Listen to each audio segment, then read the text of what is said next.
नमस्कार दोस्तों। आज मैं आपको एक ऐसी कहानी सुनाने जा रहा हूं जो आपकी सोच को बदल देगी और जिंदगी में नई दिशा देगी। नेपाल की शांत और खूबसूरत पहाड़ियों के बीच स्थित एक प्रसिद्ध बौद्ध मठ में एक युवा लड़का हाल ही में भिक्षु बना था। एक दिन वह अपने गुरु के साथ देश भ्रमण पर निकला। दोनों ने कई गांवों और कस्बों की यात्रा की। उन्होंने अनगिनत लोगों से मुलाकात की और उनके जीवन के अनुभव सुने। एक दिन अचानक मौसम ने करवट बदली। तेज बारिश और तूफान के कारण उन्हें रास्ते में एक धर्मशाला में रुकना पड़ा। धर्मशाला में लोग बारिश का आनंद ले रहे थे। कोई चाय पी रहा था तो कोई मजाक मस्ती में लगा था। लेकिन धर्मशाला का प्रबंधक, एक व्यक्ति जिसका नाम रमेश था, कोने में चुपचाप बैठा हुआ चिंता में डूबा था। गुरु ने उसकी तरफ देखा और उसके पास जाकर पूछा, तुम इतने उदास क्यों हो? यह सुहाना मौसम तुम्हारे चेहरे पर मुस्कान क्यों नहीं ला पा रहा? पहले तो रमेश ने बात टालने की कोशिश की, लेकिन गुरु की विनम्रता के सामने उसने हार मान ली। उसने कहा, गुरु जी, मैं बहुत मेहनत करता हूं, लेकिन मेरा जीवन हर जगह असफल ही रहता है। मेरा परिवार, मेरी पत्नी सीमा और मेरे दोनों बच्चे अपने मन मारकर जी रहे हैं। मैं न अच्छा पति बन पाया, न अच्छा पिता। हर समय यही सोचता रहता हूं कि सब ठीक कैसे होगा। यह सुनकर युवा भिक्षु, जिसका नाम अर्पित था, ने पूछा, तो क्या आपने कोई और नौकरी तलाशने की कोशिश की? रमेश ने निराश होकर कहा, कोई फायदा नहीं। मेरे पास ज्यादा विकल्प नहीं है।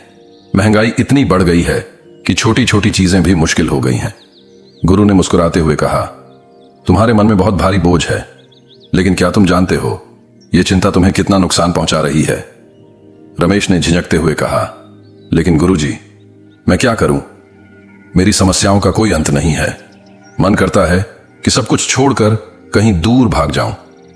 गुरुजी बोले, तुम पहले शांत हो जाओ और मैं तुम्हें एक कहानी सुना रहा हूं, वह ध्यानपूर्वक सुनना। गुरुजी बोले, एक गांव में एक नौजवान लड़का था जिसे पुरानी बुरी यादों और बातों को बार बार सोचने की आदत थी। अगर कोई उसे कुछ कह देता या उसके साथ कुछ गलत हो जाता तो वह दिन भर उसी बात को लेकर परेशान रहता। उसके मन में बार बार वही घटना घूमती रहती। वह कभी अपनी किस्मत और भगवान को कोसता तो कभी उस इंसान से बदला लेने की कल्पना करता जिसने उसे चोट पहुंचाई थी। इस सोच की आदत ने उसकी जिंदगी को मुश्किल बना दिया था। न रिश्ते अच्छे थे, न काम में मन लगता था। हर समय तनाव और अशांति से घिरा रहता। एक दिन उसके दोस्त ने कहा, यहां पास के बौद्ध मठ में एक जैन मास्टर रहते हैं, उनकी सलाह से तुम्हें जरूर समाधान मिलेगा। लड़का तुरंत मास्टर के पास गया और अपनी समस्या बताई। उसने कहा, मैं बुरी यादों को भुला नहीं पाता और बार बार सोचता रहता हूं। मास्टर ने उसकी बात सुनी और बिना कुछ कहे मठ के अंदर चले गए। यह देखकर लड़के को थोड़ी हैरानी हुई, लेकिन वह वहीं बैठा रहा। कुछ देर बाद मास्टर एक मिट्टी का गिलास पानी से भरकर लाए। उन्होंने लड़के से पूछा, बताओ, इस गिलास का वजन कितना होगा? लड़के ने जवाब दिया, बहुत हल्का है। मास्टर ने फिर पूछा, अगर मैं इसे कुछ देर तक ऐसे ही पकड़कर खड़ा रहूं तो क्या होगा? लड़के ने कहा, कुछ नहीं होगा। मास्टर ने कहा, अगर मैं इसे 1 घंटे तक ऐसे ही पकड़े रहूं तो? लड़के ने जवाब दिया, हाथ में दर्द होने लगेगा। मास्टर ने फिर पूछा, अगर इसे पूरे दिन ऐसे ही पकड़े रहूं तो? लड़के ने गंभीर होकर कहा, आपका हाथ सुन्न हो जाएगा, मांसपेशियों में तनाव आ जाएगा और लकवा भी मार सकता है। मास्टर ने मुस्कुराते हुए कहा, बहुत बढ़िया, लेकिन क्या इस दौरान गिलास का वजन बदला? लड़के ने कहा, नहीं, वजन तो वही रहा। मास्टर ने कहा, तो फिर हाथ में दर्द क्यों हुआ? लड़के ने जवाब दिया, बहुत देर तक पकड़े रहने की वजह से। मास्टर बोले, बिल्कुल सही। और इस दर्द से बचने का सबसे आसान तरीका क्या है? लड़के ने कहा, गिलास को नीचे रख देना। मास्टर ने कहा, जीवन की परेशानियां भी कुछ ऐसी ही होती हैं। अगर उन्हें थोड़ी देर सोचो तो ठीक है, पर अगर उन्हें ज्यादा देर तक पकड़े रहोगे तो वे तुम्हें तकलीफ देंगी, और अगर उन्हें पकड़कर बैठे रहोगे तो वे तुम्हें अंदर से तोड़ देंगी। मास्टर ने कहा, अतीत को भुलाना आसान नहीं, लेकिन जरूरी है। पुरानी बातों से सीखो और आगे बढ़ो। अगर तुम अतीत की गलतियों से चिपके रहोगे तो अपना वर्तमान और भविष्य दोनों खो दोगे। गुरु ने गहरी बात कही, चिंता करना ऐसा है जैसे तुम अपने ही घर में आग लगा रहे हो। इससे तुम्हें कुछ नहीं मिलेगा, बल्कि सब कुछ जल कर राख हो जाएगा। तुमने जो है उसकी कदर करना छोड़ दिया है, और जो तुम्हारे पास नहीं है उसके पीछे भाग रहे हो।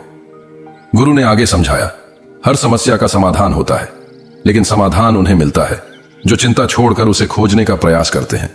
जब भी समस्या आए, उसे हल करने की कोशिश करो। याद रखो, हर अंधेरी रात के बाद एक नई सुबह होती है। यही जीवन का नियम है। उन्होंने कहा, चिंता छोड़ो, अपने आज पर ध्यान दो, क्योंकि चिंता करने से कुछ नहीं बदलता, पर मेहनत करने से सब कुछ बदल सकता है। रमेश की आंखों में अब नई उम्मीद की किरण थी। उसने महसूस किया कि उसकी चिंताओं ने ही उसकी जिंदगी को उलझा रखा था। उसने निश्चय किया कि अब वह चिंता में नहीं रहेगा, बल्कि अपनी समस्याओं का समाधान ढूंढेगा। दोस्तों, यह कहानी हमें सिखाती है कि परेशानियों से भागने की बजाय हमें उनका सामना करना चाहिए। चिंता केवल समय और ऊर्जा बर्बाद करती है, इसलिए समाधान की ओर बढ़ें और अपनी जिंदगी को खुशनुमा बनाएं। दोस्तों, याद रखिए, चिंता वही चिता है जो आपके सपनों को जलाकर राख कर देती है। तो आज ही इसे छोड़ो और खुशहाल जीवन की ओर कदम बढ़ाओ। अगर आपको यह कहानी पसंद आई हो तो लाइक करें और इसे अपने दोस्तों के साथ जरूर शेयर करें। चैनल को सब्सक्राइब करना मत भूलें।